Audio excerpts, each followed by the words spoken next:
We've got updated news around the Jon Snow sequel at HBO Max, and we're going to tell you 3 reasons why it's a good idea that it's been shelved.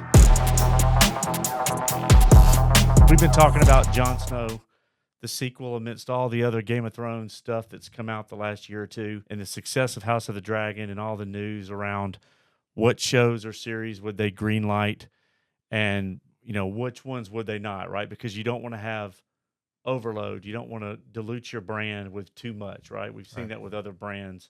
And so we've talked about the prospects of Jon Snow for over a year and a half, really since we started our channel.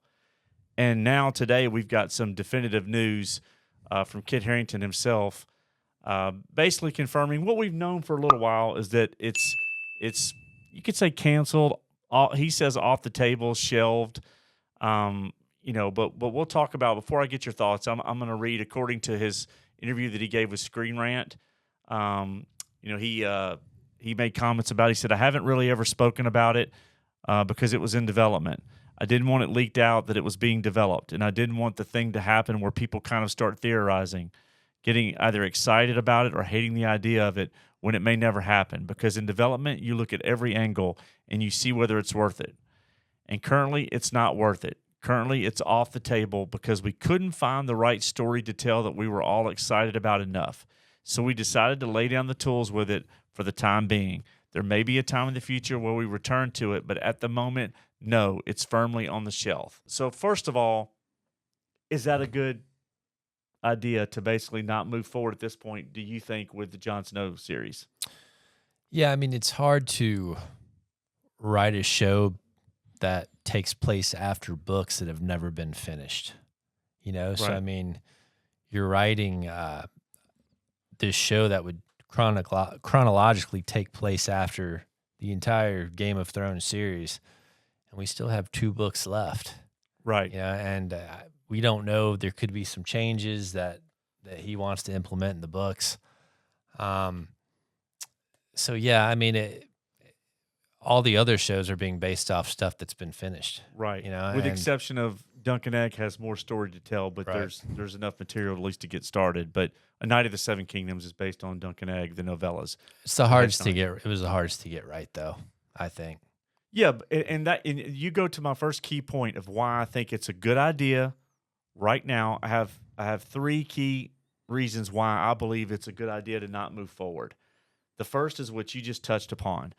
You have the books that have not been written yet compared to a series that finished on television that did end and was poorly received.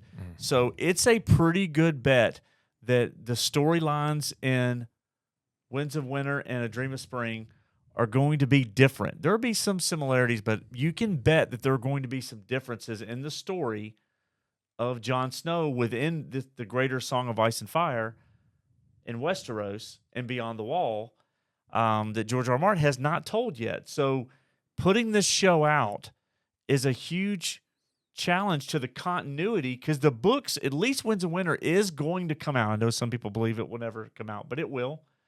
And then you've got whatever Dream of Spring is going to be. But the continuity issue with the story of a series of books that have not been written yet and the way people perceive the end of the show is a major challenge that the other shows that they've greenlit do not face because they're prequels. Item number 2, why I think this is a good idea for them not to have moved forward with the Jon Snow series is Kit Harington's writing partner, Daniel West, has only done Gunpowder with him. The main thing he's done is Gunpowder, a limited series about Guy Fawkes on HBO with Kit Harington.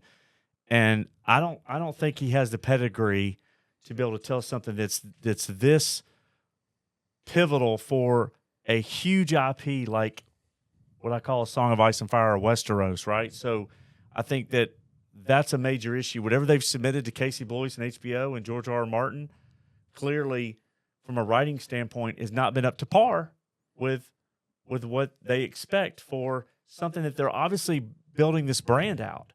And so to me, that's a second big part of that, right? I mean, does that make sense to you? Well, I think everybody struggled once they have to go off something else other than source material. Once they have to come up with their own stories, there seems to be some issues there. So, yeah, that makes a lot of sense to me. Right.